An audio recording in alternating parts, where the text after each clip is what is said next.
ಮೇಟಿ ಇಲ್ಲದ ಬಾಗಲಕೋಟೆಯಲ್ಲಿ ನಾನೇ ಮೇಟಿ ಅಂತ ಕಾಂಗ್ರೆಸ್ನ ನಾಯಕರುಗಳ ನಡುವೆ ಕಿತ್ತಾಟ ಶುರುವಾಗಿದೆ. ಕಾಂಗ್ರೆಸ್ ನಾಯಕರು ಒಂದು ಕಡೆಗಿದ್ರೆ ಮೇಟಿ ಕುಟುಂಬದವರೇ ನಾನೇ ಇಲ್ಲಿನ ಅಭ್ಯರ್ಥಿ ಅಂತ ಕಿತ್ತಾಡೋಕೆ ಶುರು ಮಾಡಿರೋದು BJPಗೆ ಈ ಬಾರಿ ಬಾಗಲಕೋಟೆಯನ್ನು ತನ್ನ ಭದ್ರಕೋಟೆ ಮಾಡಿಕೊಳ್ಳುವ ಎಲ್ಲ ಅವಕಾಶಗಳು ಸಿಕ್ಕಿದಾಗೆ ಕಾಣಿಸ್ತಾ ಇದೆ.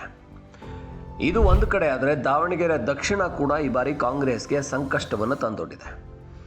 ಬಾಗಲಕೋಟೆಯಲ್ಲಿ ಮೇಟಿ ಕುಟುಂಬದ ಕಿತ್ತಾಟ ಹೇಗಿದೆ, ಇದನ್ನು ಕಾಂಗ್ರೆಸ್ ಸರಿಪಡಿಸೋಕೆ ಹೊರಟು ಹೇಗೆ ಒದ್ದಾಡ್ತಾ ಇದೆ, ಅಲ್ಲಿನ ಪರಿಸ್ಥಿತಿ ನೋಡಿದರೆ BJP ಗೆಲ್ಲೋದು ಬಹುತೇಕ ಖಚಿತ ಅಂತ ಹೇಗೆ ನೋಡಬಹುದು ಅಂತ ಹೇಳಿದರೆ, ಬಾಗಲಕೋಟೆಯ ಏನು HY ಮೇಟಿ ಅವರ ತೆರವಾದ ಸ್ಥಾನ ಏನಿತ್ತು, ಅವರ ಅಕಾಲಿಕ ಮರಣದ ನಂತರ ಅವರ ಕುಟುಂಬದ ಮಲ್ಲಿಕಾರ್ಜುನ್, ಉಮೇಶ್, ಬಾಯಕ್ಕ, ಮಹಾದೇವಿ ಈ 4 ಜನ ಮಕ್ಕಳು ನಮಗೆ ಟಿಕೆಟ್ ಅಂತ ಈಗಾಗಲೇ ಮಹಾದೇವಿ ಅವರ ಪರವಾಗಿ ಸೋಷಿಯಲ್ ಮೀಡಿಯಾದಲ್ಲಿ ಸಾಕಷ್ಟು ಪರ ಚರ್ಚೆಗಳು ಹರಿದಾಡ್ತಾ ಇದ್ದಾವೆ. ಮಹಾದೇವಿ ಅವರಿಗೆ ಟಿಕೆಟ್ ಕೊಡಬೇಕು ಅಂತ. ಆದರೆ ಮಲ್ಲಿಕಾರ್ಜುನ್, ಉಮೇಶ್, ಬಾಯಕ್ಕ ಇವರು ಕೂಡ ಟಿಕೆಟ್ಗೆ ಆಕಾಂಕ್ಷಿಗಳಾಗಿದ್ದಾರೆ.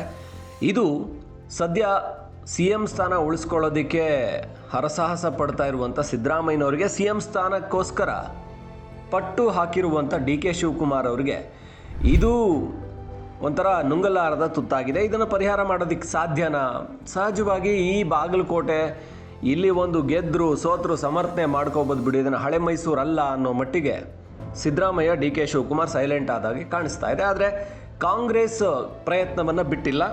ಕಾಂಗ್ರೆಸ್ನ ಉಸ್ತುವಾರಿ ಪಳನಿಯಪ್ಪನ್ ಗೋಪಿನಾಥ್ ಇಲ್ಲಿಗೆ ಬಂದು ಎಲ್ಲರ ಜೊತೆ 1-to-1 ಚರ್ಚೆ ಮಾಡಿದ್ದಾರೆ.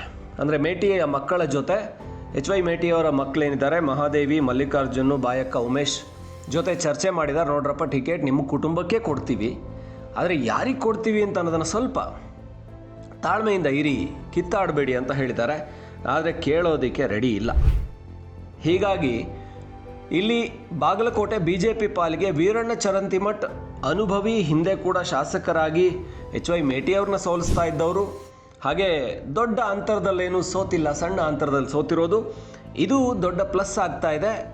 ಈ ಬಾರಿ BJPಗೆ ವೀರಣ್ಣ ಚರಂತಿಮಠ್ ಇಲ್ಲಿ ಗೆಲ್ಲುವಂಥ ಎಲ್ಲ ಸಾಧ್ಯತೆಗಳು ಇದೆ. ಆದರೆ ಇಲ್ಲಿ BJPಗೆ ವಿರೋಧ ಇರುವಂಥದ್ದು ಒಂದು ಪೂಜಾರ್ PH ಪೂಜಾರ್ ಏನಿದ್ದಾರೆ, ಅವರು ಇಲ್ಲಿ ಟಿಕೆಟ್ಗೋಸ್ಕರ ಮಧ್ಯ ಅವರು ತನ್ನ ಪಟ್ಟನ ಸಡಿಲಿಸದೆ ಅವರು ಕೂಡ ಇಲ್ಲಿ ನನಗೆ ಟಿಕೆಟ್ ಬೇಕು ಅಂತ ಕೇಳದೇ ಇದ್ದರೆ ವೀರಣ್ಣ ಚರಂತಿಮಠ್ ಗೆದ್ದು ಬರುವಂಥ ಸಾಧ್ಯತೆ ಬಹುತೇಕ ಖಚಿತ ಆಗಿದೆ. ಹಾಗಾಗಿ ಬಾಗಲಕೋಟೆ ಟಿಕೆಟ್ ಕಿತ್ತಾಟ ಕಾಂಗ್ರೆಸ್ಗೆ ಒಂದು ಸ್ಥಾನವನ್ನು ಮಿಸ್ ಮಾಡೋದು ಬಹುತೇಕ ಖಚಿತ ಅಂತ ಅನ್ನಿಸ್ತಾ ಇದೆ. ಏನೇ HY ಮೇಟಿ ಕುಟುಂಬದ ಅನುಕಂಪ ಇದೆಯಲ್ಲ, ಇದನ್ನು ಕುಟುಂಬದ ಕಿತ್ತಾಟ ಅನುಕಂಪದ ಮತಗಳನ್ನು ಕೂಡ ಹಾಳು ಮಾಡ್ತಾ ಇದೆ. ಈಗಾಗಲೇ ಬಾಗಲಕೋಟೆಯಲ್ಲಿ ಮೇಟಿಯವ್ರ ಕುಟುಂಬಕ್ಕೆ ಟಿಕೆಟ್ ಕೊಡಬೇಕು, ಅಲ್ಲಿನ ಮೇಟಿಯವರ ನಂತರ ಅವರಷ್ಟೇ ಅಲ್ಲಿ ಪ್ರಭಾವಿ ಅಥವಾ ಅವರ ಸ್ಥಾನಕ್ಕೆ ಸರಿದೂಗ್ತಾರೆ ಅನ್ನುವಂಥವ್ರು ಯಾರೂ ಇಲ್ಲ. ಆದರೆ ಇನ್ನೊಂದು ಕಡೆ ವೀರಣ್ಣ ಚರಂತಿಮಠ ಇದ್ದಾರಲ್ಲ, ಇವರು ಸಹಜವಾಗಿಯೇ ರಾಜಕಾರಣದಲ್ಲಿ ಮೇಟಿಗೆ ಸರಿಸಮನಾಗಿ ಬಂದಿರುವಂಥವ್ರು, ಇವರಿಗೊಂದು ಅವಕಾಶ ಕೊಡಬೇಕು ಅನ್ನುವಂಥ ಜನರ ಮನಸ್ಸಲ್ಲಿದೆ. ಈ ಕಾಂಗ್ರೆಸ್ನ ಸದ್ಯಕ್ಕೆ ಮಾಡಿಕೊಂಡಿರುವಂಥ ಎಡವಟ್ಟುಗಳು, ಸರ್ಕಾರದ ಒಂದರ ಮೇಲೊಂದರಂತೆ ಆಗ್ತಾ ಇರುವಂತಹ ಕುರ್ಚಿ ಕಿತ್ತಾಟಗಳಿರ್ಬೋದು, ಇಲ್ಲಾಂದರೆ ಯಾವುದೇ ಗ್ಯಾರಂಟಿಗಳ ಅನುಷ್ಠಾನದಲ್ಲಿ ಫೇಲ್ಯೂರ್ ಇರ್ಬೋದು, ಇದು BJPಗೆ ಗೆಲುವನ್ನು ತಂದುಕೊಡುವಲ್ಲಿ, ಬಾಗಲಕೋಟೆ ಕ್ಷೇತ್ರವನ್ನು ಗೆದ್ದುಕೊಳ್ಳುವಲ್ಲಿ, ಇನ್ನು ಲಿಂಗಾಯತ ಮತಗಳು ಸಹಜವಾಗಿ ಇದೆಲ್ಲ ಕೂಡ BJPಗೆ ಪ್ಲಸ್ ಆಗುವಂಥ ಸಾಧ್ಯತೆ ಇದೆ. ಇನ್ನು ವಿಜಯೇಂದ್ರ ಅವರು ಆ ಭಾಗದಲ್ಲಿ ಪ್ರಭಾವಿಯಾಗಿ ಕೂಡ ಯಡಿಯೂರಪ್ಪನವರು ವಿಜಯೇಂದ್ರ ಲಿಂಗಾಯತ ಮತಗಳಿರುವಲ್ಲಿ ಪ್ರಭಾವಿಯಾಗಿದ್ದಾರೆ. ಈ ಬಾರಿ ಅದನ್ನು ಗೆದ್ದುಕೊಂಡ್ರೆ ಮಾತ್ರ ವಿಜಯೇಂದ್ರ ಅವರಿಗೆ ರಾಜ್ಯಾಧ್ಯಕ್ಷ ಪಟ್ಟ ಖಚಿತ ಅನ್ನೋ ರೀತಿಯಲ್ಲಿ ಇರೋದ್ರಿಂದ, ಅಂದರೆ ಮುಂದುವರಿಯುತ್ತೆ 2028ರವರೆಗೂ ಅಂತ. ಈ ಬಾರಿ ಬಾಗಲಕೋಟೆ BJPಗೊಂಥರ ಅದೃಷ್ಟದ ಬಾಗಿಲು ತೆರೆಯುವಂಥ ಅವಕಾಶಗಳು ಕಾಣಿಸ್ತಾ ಇವೆ. ಯಾವುದೇ ಸುದ್ದಿಯ ಅಪ್ಡೇಟ್ ಅನ್ನ ಮಿಸ್ ಮಾಡ್ಕೊಳ್ಬಾರ್ದು ಅಂದ್ರೆ ಈಗ್ಲೇ ಒನ್ ಇಂಡಿಯಾವನ್ನ ಸಬ್ಸ್ಕ್ರೈಬ್ ಮಾಡಿ.